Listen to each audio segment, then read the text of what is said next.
warahmatullahi wabarakatuh. Alhamdulillah wassalatu wassalamu ala Rasulillah wa ala alihi wa sahbihi wa mawalah. Rabbi shrah li sadri wa yassir li amri wahlul 'uqdatam min lisani yafqahu qawli. Ya Fattah ya Alim ya Fattah ya Alim ya Fattah ya Alim. Al-Mukarramun wabil khusus para pengurus baik di DPP maupun di DPW AGPAI, dan ini luar biasa teman-teman sekalian, para pengurus ini orang-orang hebat, orang-orang gigih, semangatnya luar biasa. Di Pak Mahnan yang dalam kesibukannya, kata kasarnya kan gini, kalau sudah nggak peduli AGPAI, Pak Mahnan itu tinggal enak-enak sekarang ini. Di istana. Begituan juga teman-teman yang lain, ada Pak Asroji, ada Pak Kiai Ghazali, Bu Ulfa. Bu Ulfa udah kelihatan dari tadi ngantuk-ngantuk.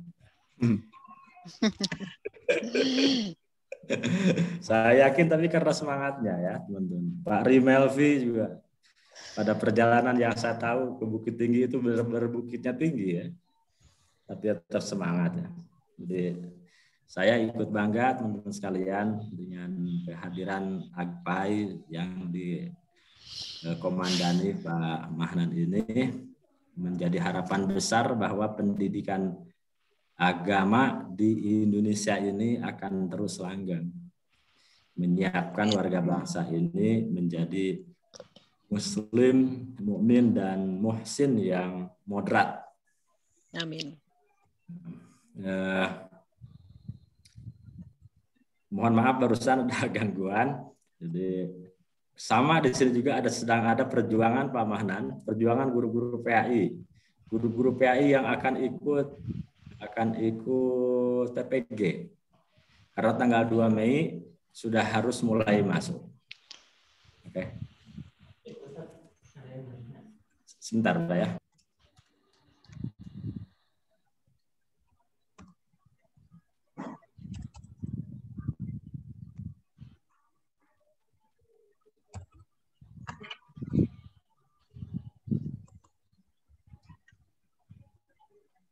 Jadi ini juga sama ya. Jadi sedang rame di kampus ini.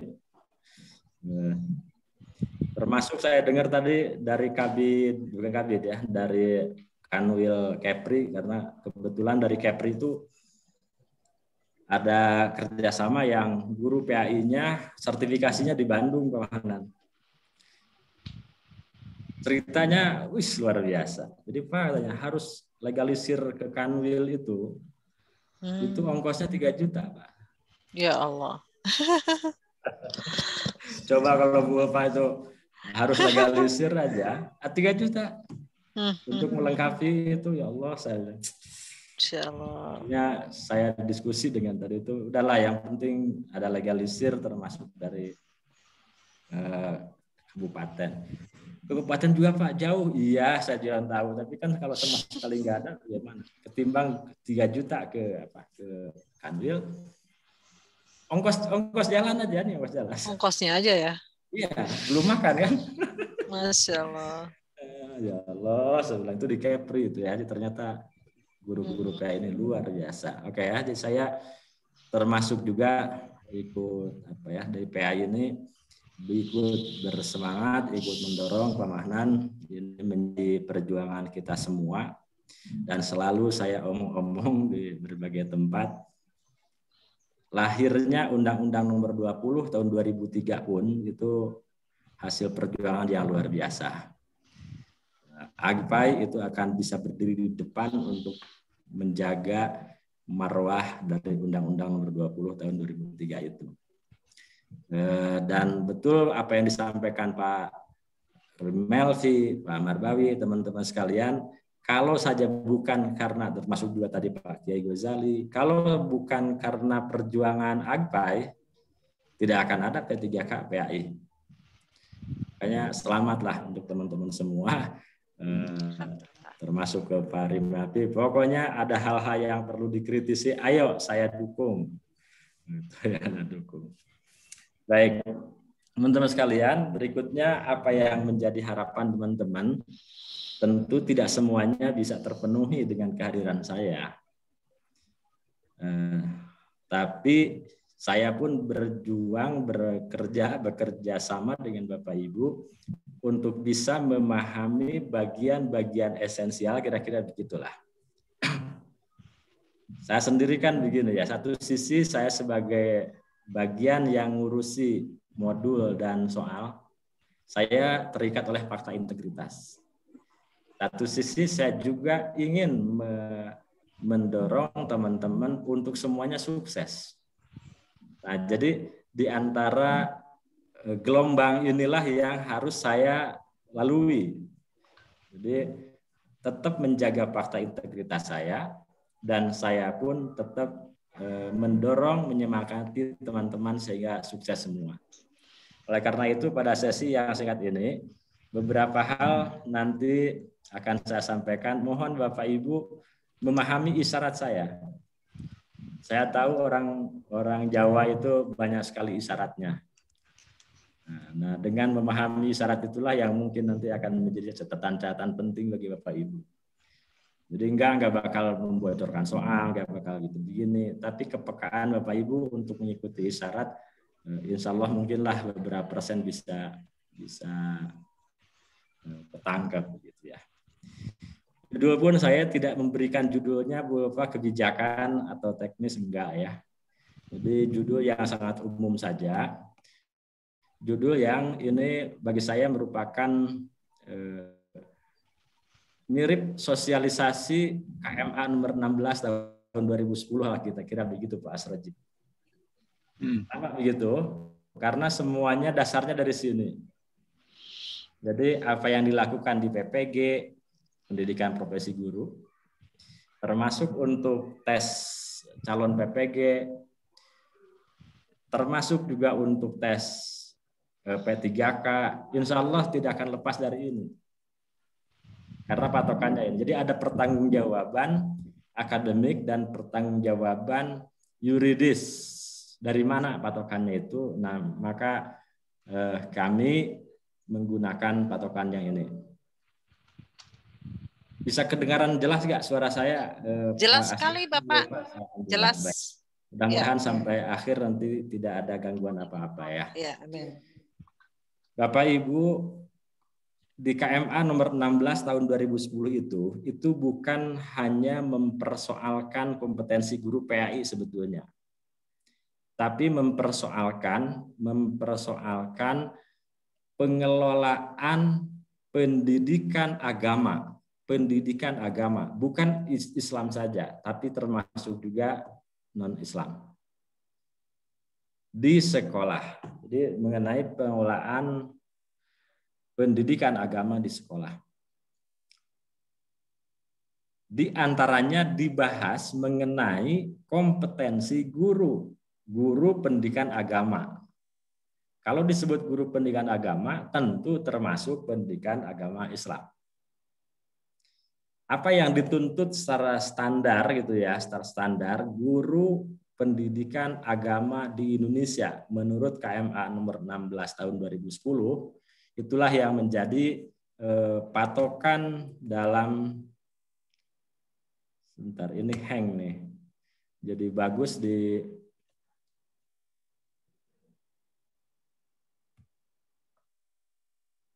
wah, ternyata ini hang Pak, Bu Pak. Bentar. Oke, saya tutup video saya. Bentar. Ya, ini share screen-nya masih belum nampak ya. Di share screen masih nampak ya itu ya? Ya belum, filenya belum tampak, cuman masih loading, ya. Oh masih loading. Ya. Oh iya. Oke, kalau begitu saya tutup ini.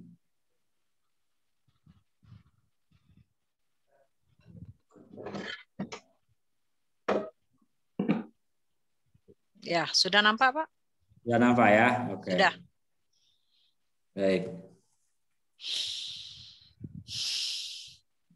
Nah, kalau mengikuti KMA ini 16/2010 ini Bapak Ibu, kompetensi guru pendidikan agama itu meliputi 6 kompetensi. 5 kompetensi. Pedagogik, kepribadian, sosial, profesional, dan kepemimpinan. Berdasarkan 5 kompetensi inilah sesungguhnya Bapak Ibu akan diuji, akan diseleksi, dites dalam P3K itu. Nah, berarti kalau ingin mendalami, mempersiapkan diri untuk bisa menyelesaikan tes-tes dalam ujian P3K itu, kuasai bagian-bagian ini. Kompetensi pedagogik, kepribadian, sosial, profesional, dan kepemimpinan. Nah, tentu masing-masing kompetensi ini memiliki bobot, begitu ya, memiliki bobot. Nah, itulah yang kemudian dipetakan menjadi seperti ini.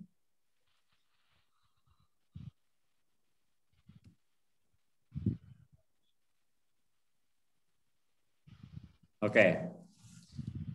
Ini juga saya kira penuh isyarat ya. Bapak Ibu, secara garis besar P3K itu menetapkan besarannya 3 kompetensi. Ada kompetensi manajerial, ada kompetensi sosiokultural, dan ada teknis. Bapak Ibu akan mengikuti tryout ini pada aspek teknis, itu disebutnya TKB. Inilah kira-kira yang saya maksud juga, yaitu yang disebut teknis itu pada aspek keguruannya. Bapak Ibu, aspek manajerial itu sederhananya Bapak Ibu akan dites dari kemampuan-kemampuan umum yang berlaku pada tes ASN. Yang bersifat umum, misalnya ada perundang-undangan dan peraturan yang berlaku di negara kita ini. Misalnya.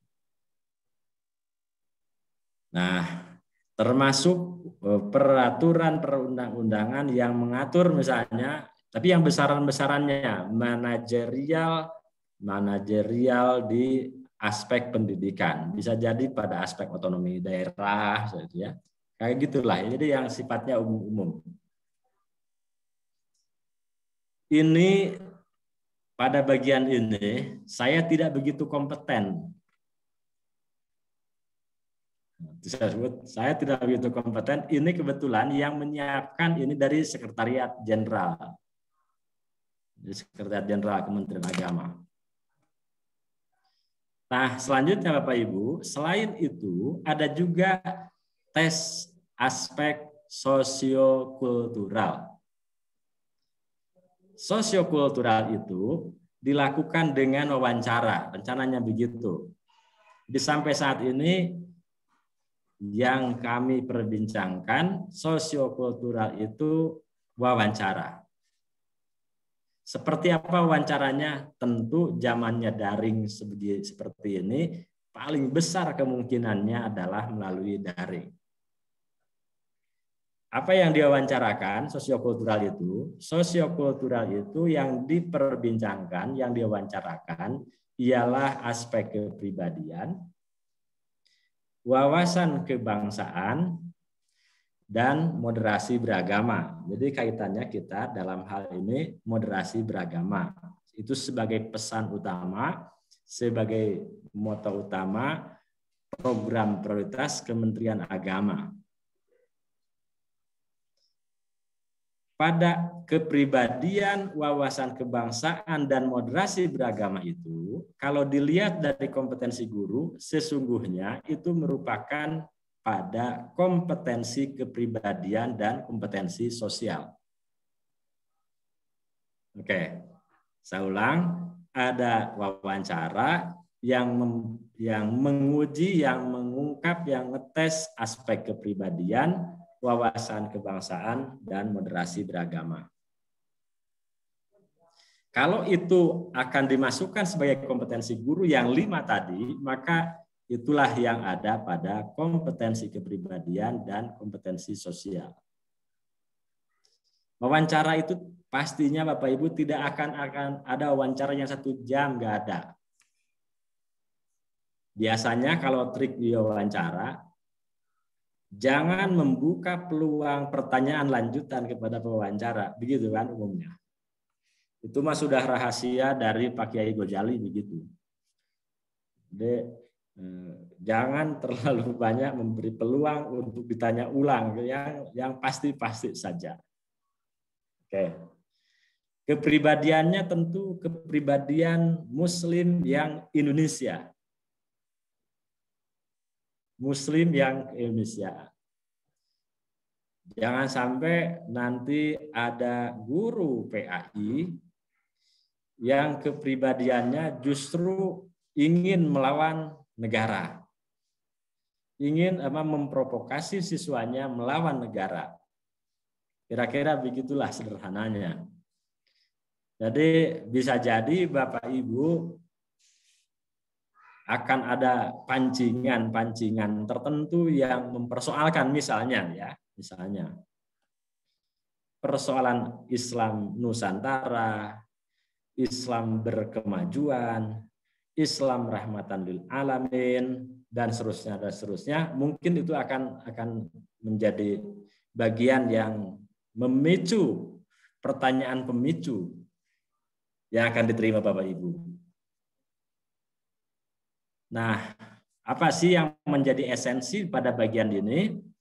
Yang esensi pada bagian ini tiada lain, kita meyakini bahwa di Indonesia ini ada tradisi-tradisi keislaman yang ada di Indonesia. Namanya mau menjadi Islam Nusantara kah? Islam berkemajuan kah? Islam rahmatan lil alamin kah? Atau apalah namanya? Intinya adalah Islam yang membuat kita damai. Di antara Islam yang membuat kita damai di Indonesia adalah karena ada modal Islam yang sudah berkembang di Indonesia ini betul-betul terbukti mewujudkan kedamaian. Jadi beberapa waktu lalu pada saat Angkatan 1 saya teringatkan dengan Pak Rimafi. Jadi kalau di Indonesia ini kalaupun ada friksi-friksi itu biasanya akan segera ketemu aspek mediasinya, aspek titik temunya. Seperti halnya aspek titik temu yang berlangsung di Sumatera Barat tempat Pak Kiai Rimelvi ada. Jadi dulu sempat ada konflik antara kaum Padri dengan kaum adat, lalu akhirnya ketemulah islah, ya, konsiliasi, yaitu dengan adanya perjanjian Minangkabau misalnya, yaitu adat bersadi sara, sara bersandi kitabullah misalnya begitu. Itu pun merupakan pertemuan-pertemuan sehingga membuat kita lebih damai. Di Jawa, ya, di Jawa tentulah ada lahirnya yang paling kuat adalah tradisi yang berkembang karena jasa para wali songo yang membuat dakwah kita ini lebih sejuk.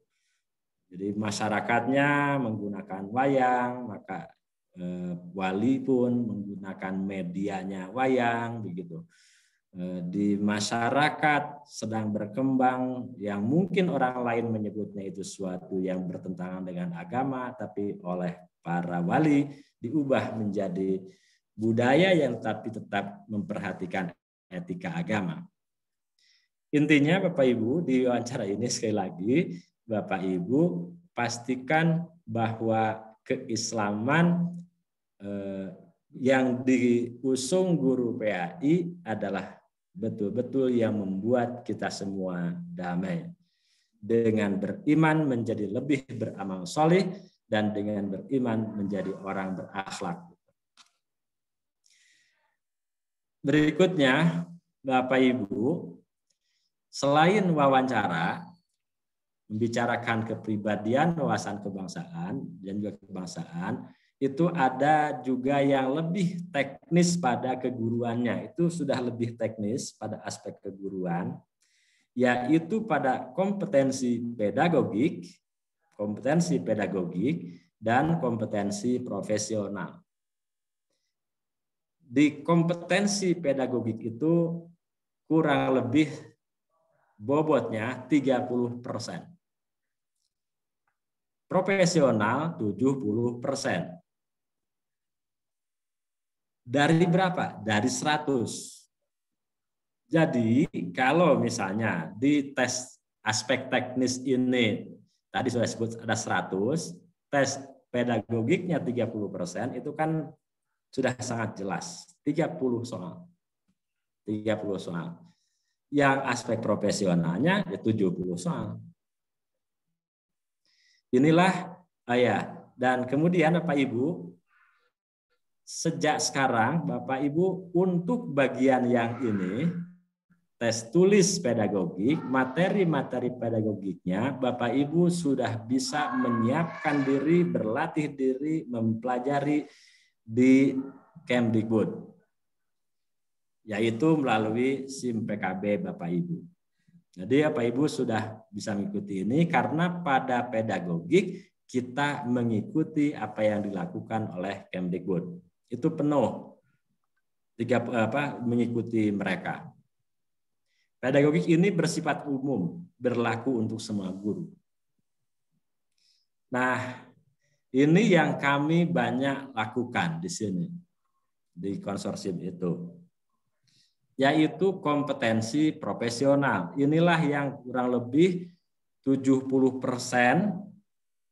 jadi 70 soal, saya sebut masih kurang lebih bisa jadi ada saja kan, pada aspek profesional ini pun ada yang nyinggung-nyinggung, ada yang beririsan dengan pedagogik. Insya Allah di kesempatan ini saya membedah ini Bapak Ibu. Tes tulis profesional. Tes tulis profesional yang nanti Bapak Ibu akan dihadapkan pada 70 soal. Jadi saya akan kembali lagi, yang ini pedagogiknya 30 soal, berlatihlah sekarang apa yang disediakan Kemdikbud. Pada tes tulis profesional, sekitar akan keluar 70%, inilah yang disiapkan kami. Nah betul Bapak Ibu, terus menerus saya pun sama dikejar-kejar dengan berbagai WA, Pak Marbawi, Pak Rimapi. Alhamdulillah kemarin itu soal, kemudian modul, semuanya sudah diterima dan sudah disiapkan di Sekjen pada hari, sekarang hari Senin ya, pada hari Selasa. Pada hari Selasa, tanggalnya tanggal berapa ya? Mundurlah ke belakang. Sekarang tanggal 25 ya, 25.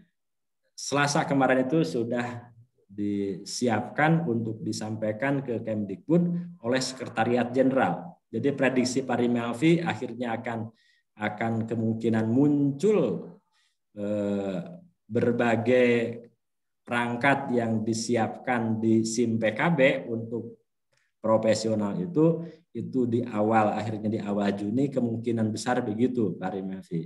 Jadi yang saya tahu perkembangannya kemarin itu Selasa di layout, tuntas layout, kemudian bukan Selasa maaf ya, akhirnya beresnya sampai layout diterima Sekjen itu hari Jumat. Saya ingat Pak Kasubdit menyebut hari setelah Jumatan bisa selesai kemarin itu. Jadi sekarang hari Selasa udah 2 hari, berarti sudah masuk di Kemdikbud.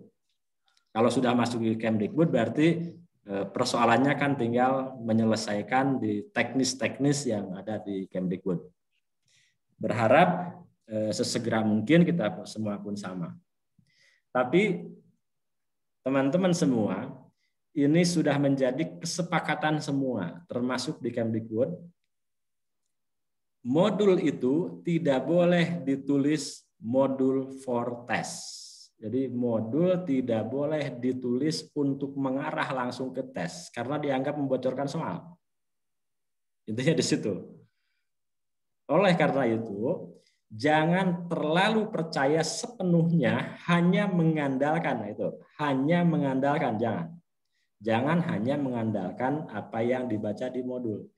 Jangan Bapak Ibu sampai nanti akhirnya menuntut kok apa yang keluar di tes tidak sama dengan modul. Jangan sampai begitu. Karena itu sudah menjadi prinsip dalam tes, ini menjadi bagian yang dipantau banyak orang ya, banyak pihak ya, termasuk dipantau KPK segala macam. Dalam hal ini sistemnya pun terus diaudit. Jangan sampai soal bocor. Kalau misalnya modulnya langsung mengarah ke soal, itu dianggap bagian dari etika yang tidak boleh dilanggar. Jadi tidak boleh modul for test. Modul disiapkan tidak untuk tes, tapi untuk memicu, untuk mengungkap ulang, mengingat ulang Bapak Ibu berkenaan dengan aspek-aspek yang akan diteskan, utamanya pada lingkup profesional dan pedagogik.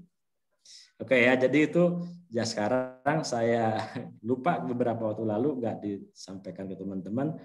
Prinsipnya modul itu modul bukan untuk tes, tapi untuk menyiapkan berbagai kesiapan Bapak Ibu. Bisa jadi Bapak Ibu itu lebih banyak terlatih oleh tryout yang akan Bapak Ibu ikuti melalui Google Form itu. Jadi saya pun mendorong ke teman-teman GPAI yang akan ikut P3K, ikuti Google Form ini secara serius. Ikuti. Sebab nanti pun Bapak Ibu akan sangat dituntut untuk kemampuan teknis mengoperasikan IT misalnya ya. Ya termasuk juga aspek-aspek substantif pada bagian-bagian yang dicobakan itu. Baik, berikutnya Pak Ibu, kalau mengikuti berbagai definisi yang ada ya, berkenaan dengan apa itu kompetensi pedagogik misalnya, apa itu kompetensi profesional yang disampaikan di KMA 16 tahun 2010 itu kurang lebih begini, apa yang Bapak Ibu nanti harus persiapkan. Pertama, pemahaman karakteristik peserta didik dari aspek fisik, moral, sosiokultural, emosional, dan intelektual. Intinya apa? Intinya bagian ini adalah psikologi perkembangan. Jadi intinya psikologi perkembangan. Bapak Ibu sekurang-kurangnya ingat ulang. Apa yang pernah Bapak Ibu pelajari pada saat S1 di Fakultas Tarbiyah, misalnya berkenaan dengan perkembangan intelektual, perkembangan kognitif disebut juga. Misalnya ada perkembangan menurut Piaget, misalnya. Ada praoperasional, ada operasional, ada konkret operasional, formal operasional. Nah, yang kakak begitu mohon dicek ulang itu. Ingat. Termasuk nanti akan berpengaruh juga kepada penguasaan teori dan prinsip belajar pendidikan agama. Teori-teori ini tiada lain isinya adalah teori belajar. Bapak Ibu dulu pernah belajar mengenai psikologi belajar.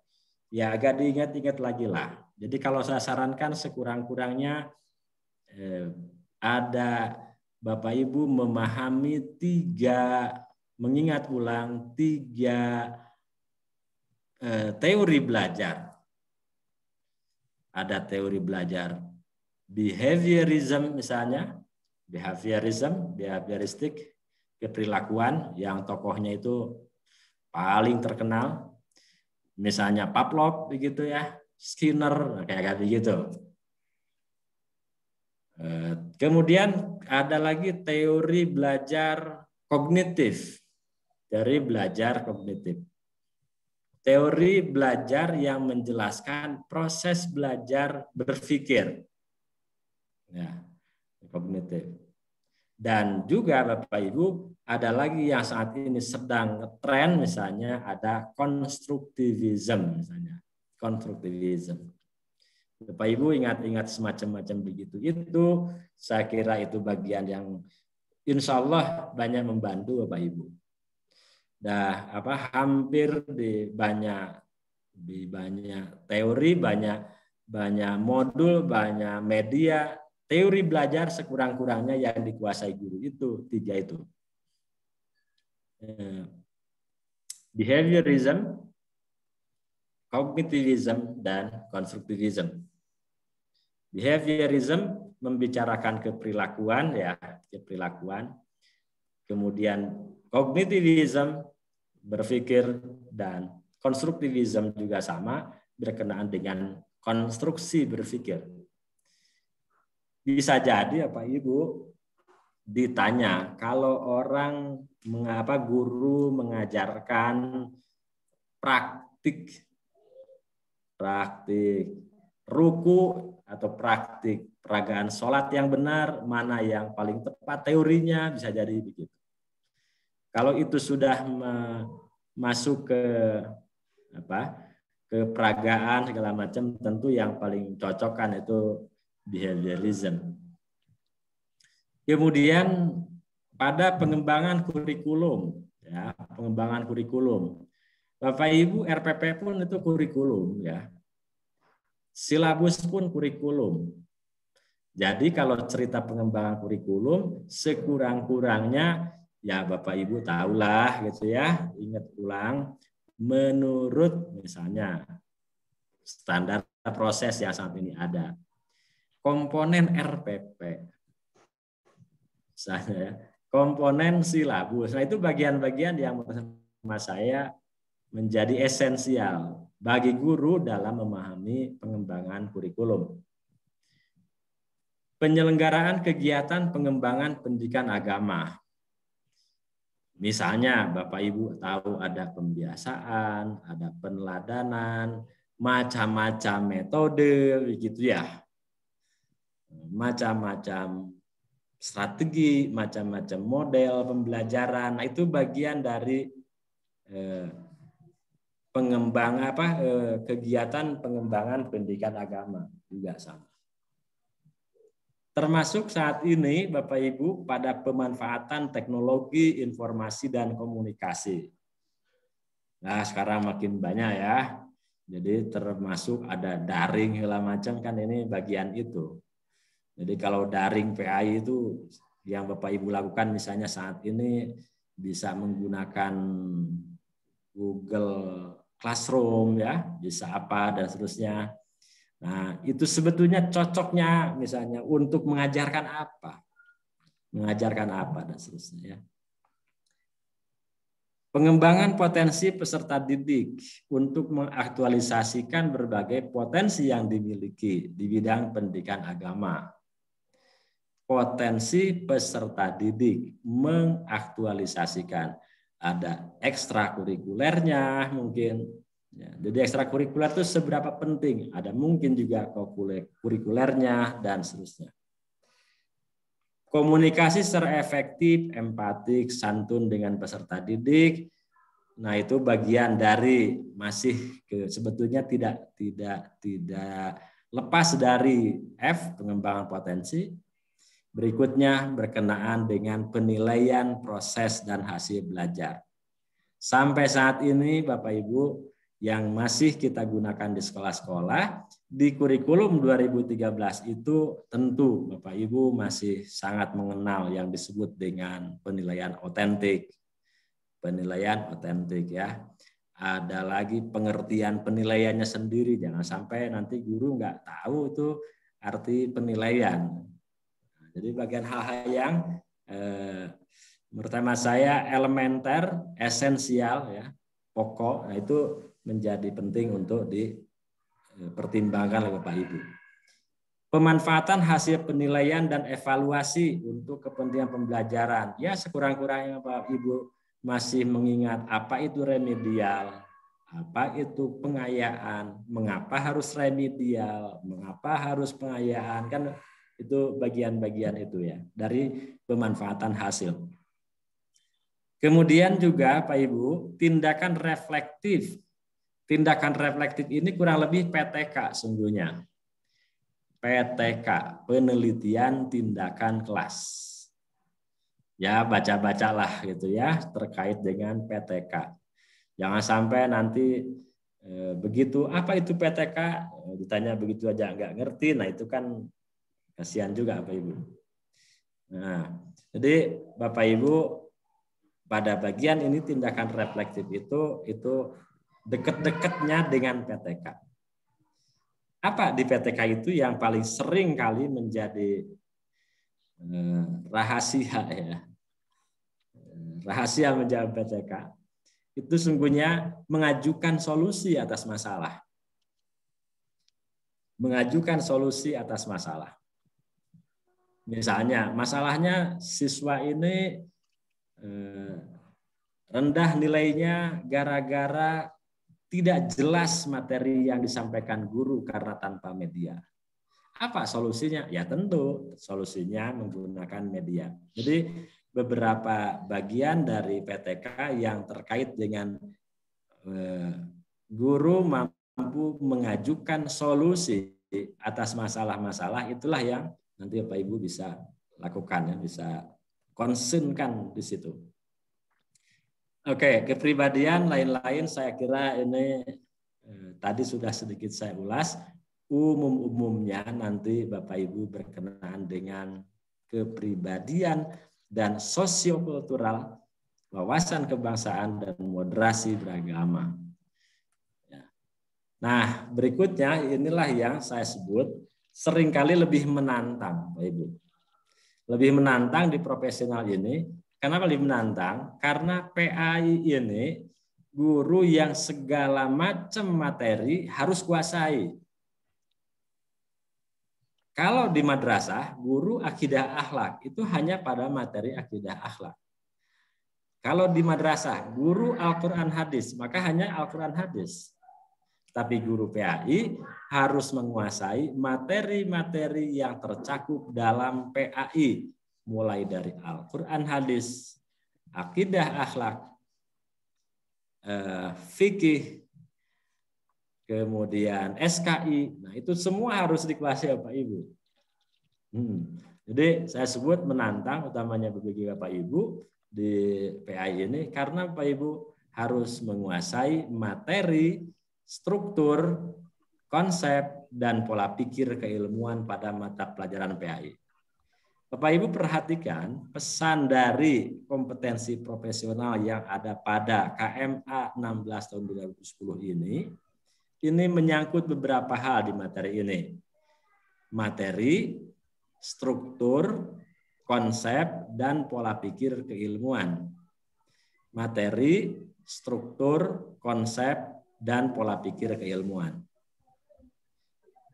Jadi ada 1, 2, 3, 4. Ada 4 hal yang Bapak Ibu kuasai banget sejak sekarang itu. Apa itu isinya? Oke, nanti kita buka. Selain pada penguasaan materinya, juga penguasaan SK dan KD. Oke, sekarang bukan SKKD, tapi sekarang menjadi KIKD misalnya. KIKD. Ini pun sama, menjadi bagian penting yang Bapak Ibu perlu kuasai banget. Berikutnya, pengembangan materi pembelajaran. Pengembangan materinya. Jadi materi yang diajarkannya itu akan seperti apa. Berikut, pengembangan profesionalitas secara berkelanjutan dengan melakukan tindakan reflektif. Ini pun kurang lebih ke PKB pada aspek PTK, kurang lebih gitu. pemanfaatan teknologi informasi dan komunikasi untuk berkomunikasi dan mengembangkan diri. Oke, Bapak Ibu, kalau dilihat dari A, B, C, D, E ini yang paling utama, yang paling banyak bobotnya itu pada bagian ini. Bagian A, B, C. Ulangi. A, B, utamanya A, B. Nah, sisanya nanti CDE itu tidak terlalu berat sebenarnya. Kita lihat petanya begini. Oke, ini petanya. Pertama, lingkup materi. Lingkup materi PAI, kalau kita lihat, itu kan yang tadi saya sebut, ini banyak nih. Al-Quran, hadis, akidah, akhlak, fikih, dan SKI. Jadi ada 6 sebenarnya. Walaupun kita sering menyebut Al-Quran, hadis, akidah, akhlak, fikih, dan SKI. Tapi secara lingkup materi dan disiplin ilmunya itu menjadi 6. Al-Quran, hadis, akidah, akhlak, fikih, SKI. Apa yang Bapak Ibu lakukan, pelajari saat ini yang minimumnya sekali. Pertama, di bagian-bagian ini konsep sekurang-kurangnya Bapak Ibu kuasai masing-masing pengertiannya. Kita lihat begini, ya ini kita baca tabel ini menjadi begini. Pengertian Al-Qur'an, pengertian hadis, pengertian akidah, pengertian akhlak, pengertian fikih, pengertian SKI. Nah gitu. Pastikan dalam pengertian itu biasanya ada 2. Ada lugotan, ada istilahan. Pengertian secara bahasa dan secara istilah. Maka Bapak Ibu akan ditanya kurang lebih begitu, Al-Quran, pengertian Al-Quran secara bahasa, pengertian Al-Quran secara istilah, dan seterusnya. Maka kalau saja Bapak Ibu hitung ini, sudah sampai di sini saja itu sudah dituntut 12 materi yang dikuasai. Kalau mau disoalkan kan jadi 12 soal kurang lebih. Jadi pengertian Al-Quran hadis secara Al-Quran secara lugot, secara istilah hadis pun lugot, istilah kan gitu ya di petanya. Oke. Saya loncat dulu ke sini, ini. Nah, nanti berikutnya ini. Ini pun sama, Bapak Ibu, bicara pola pikir keilmuan itu yang mendukung PAI, berarti Bapak Ibu mah dituntut 6 nih, kurang-kurangnya. Pola pikir keilmuan Al-Quran, kan gitu ya. Pola pikir keilmuan hadis. Pola pikir keilmuan akidah, pola pikir keilmuan akhlak, pola pikir keilmuan fikih, pola pikir keilmuan SKI. Apa sih yang dibicarakan di pola pikir? Sekurang-kurangnya, nah gitu lah.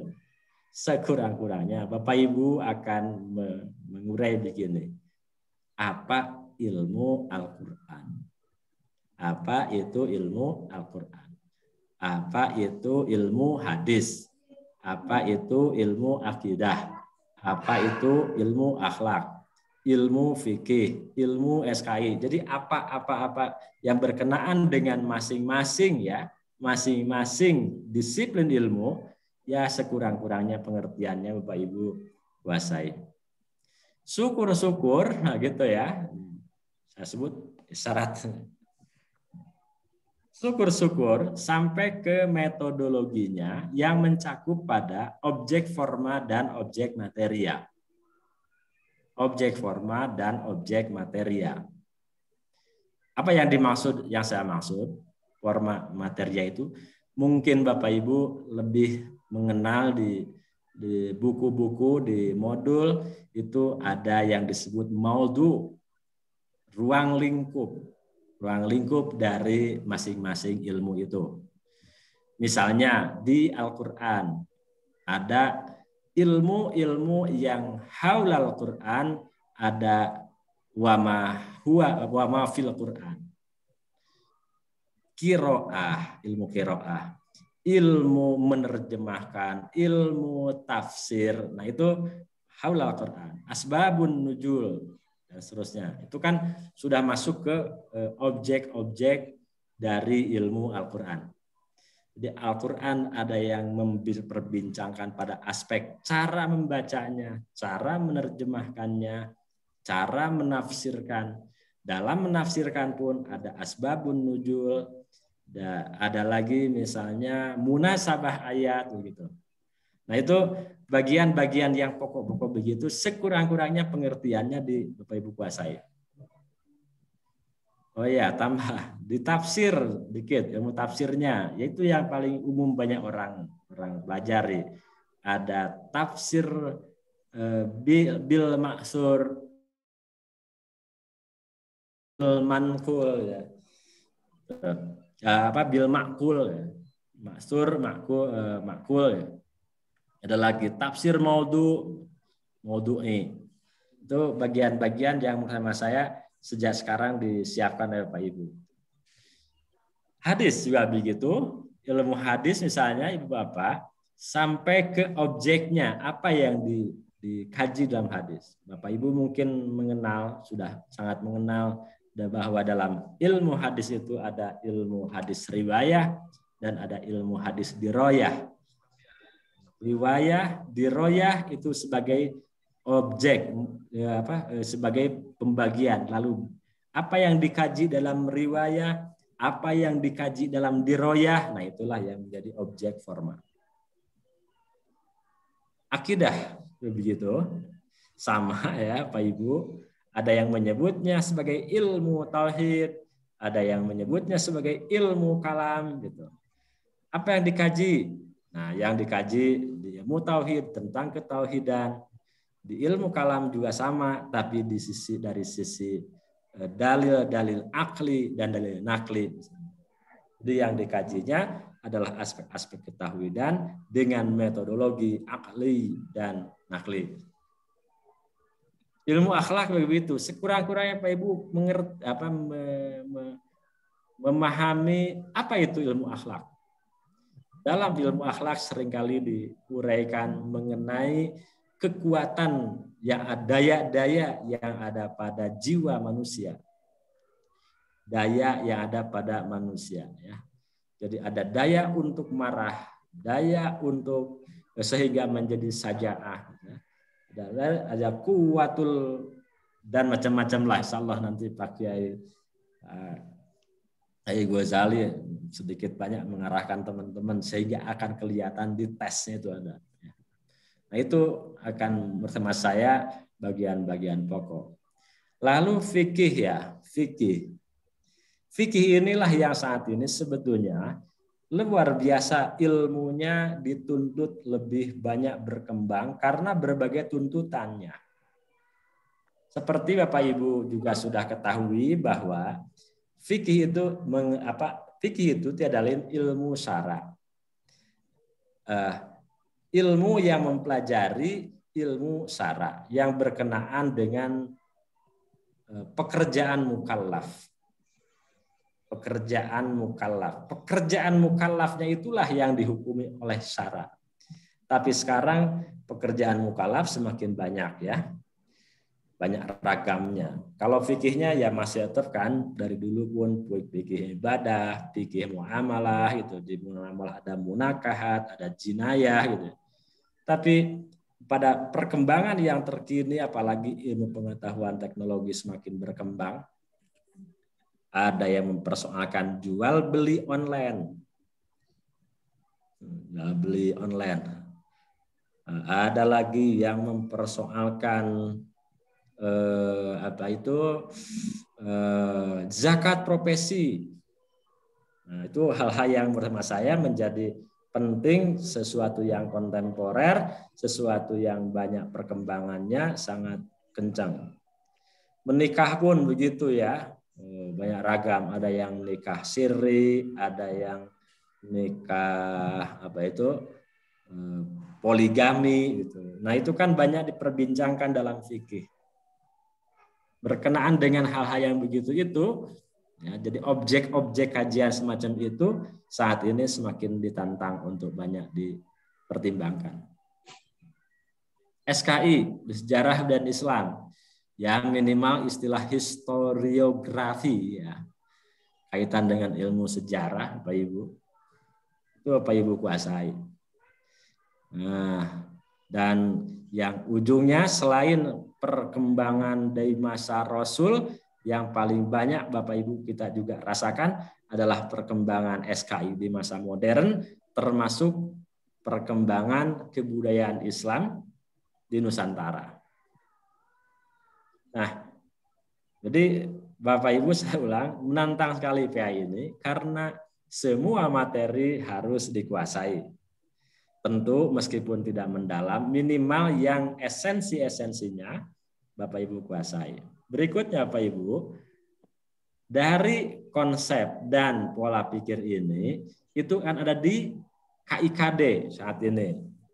Ruang lingkup materi, apa saja yang Bapak Ibu ajarkan saat ini, itu akan di KIKD. Kompetensi inti dan kompetensi dasar.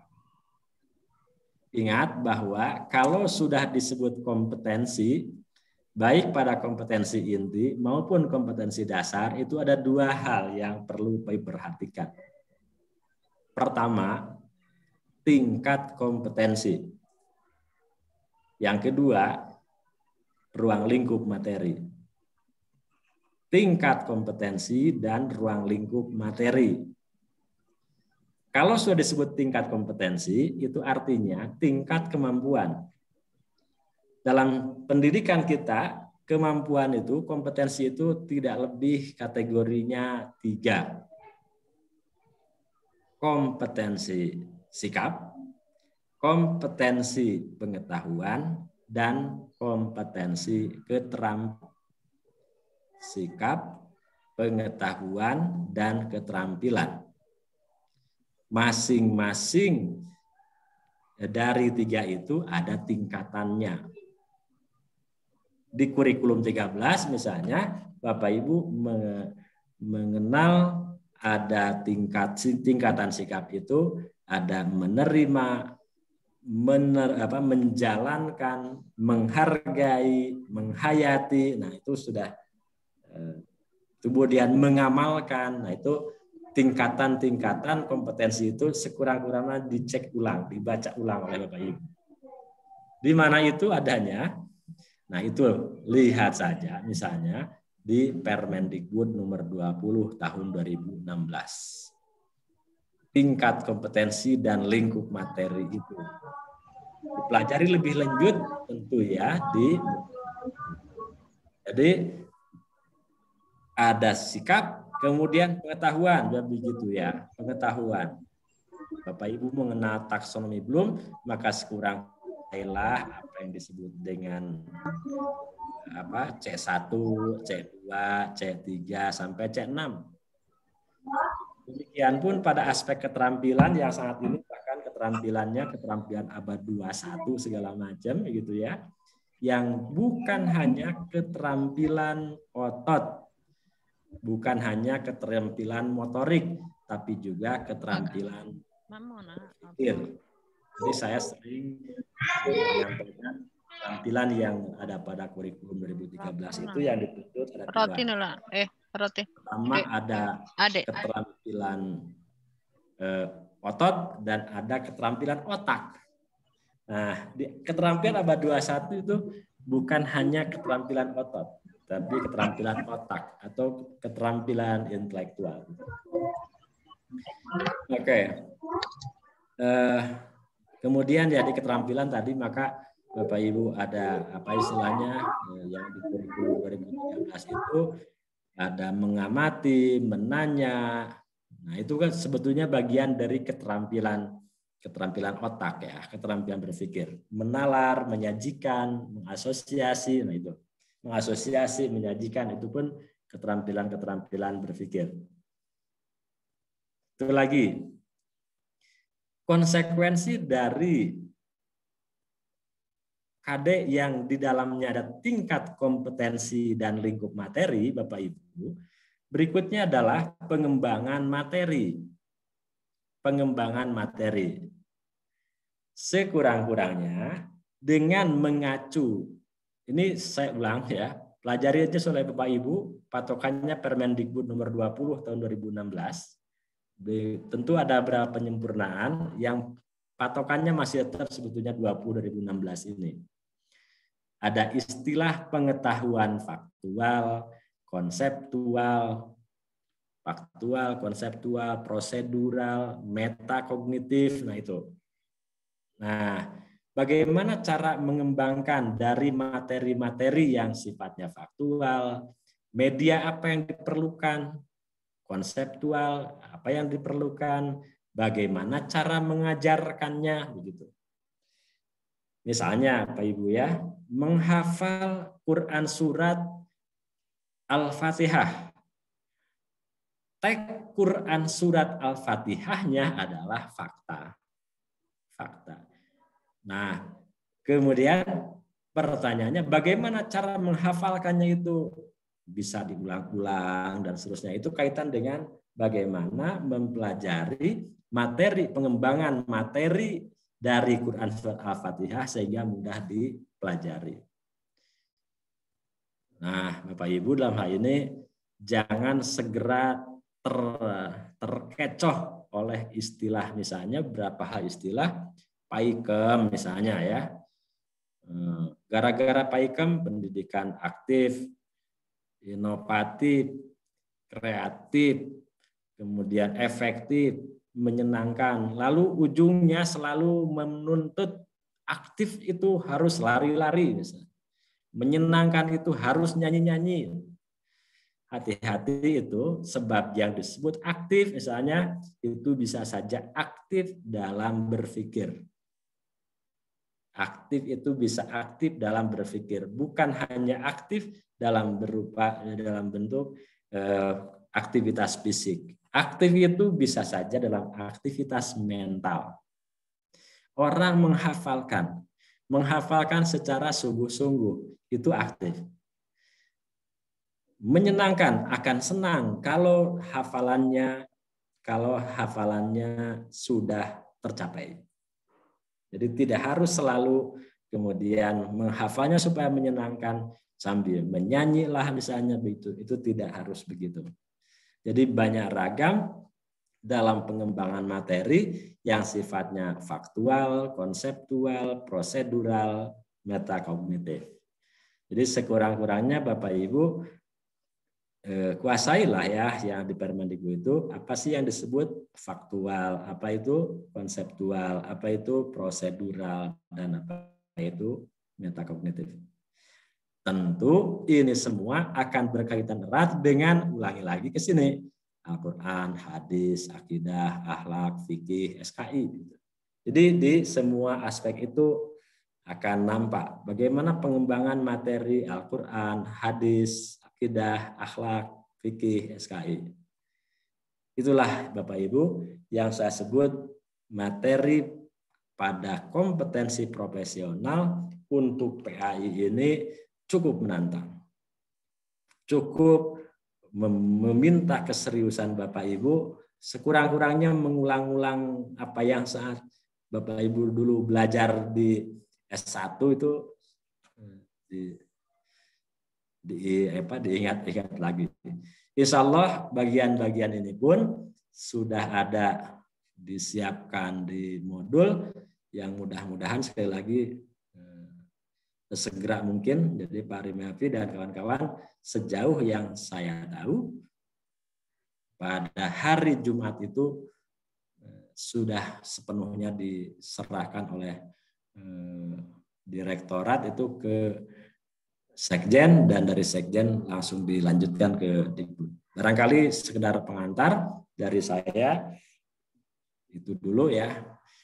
Kaitan dengan teknis-teknis yang sangat teknis, saya tidak berkewenangan untuk menyampaikan itu.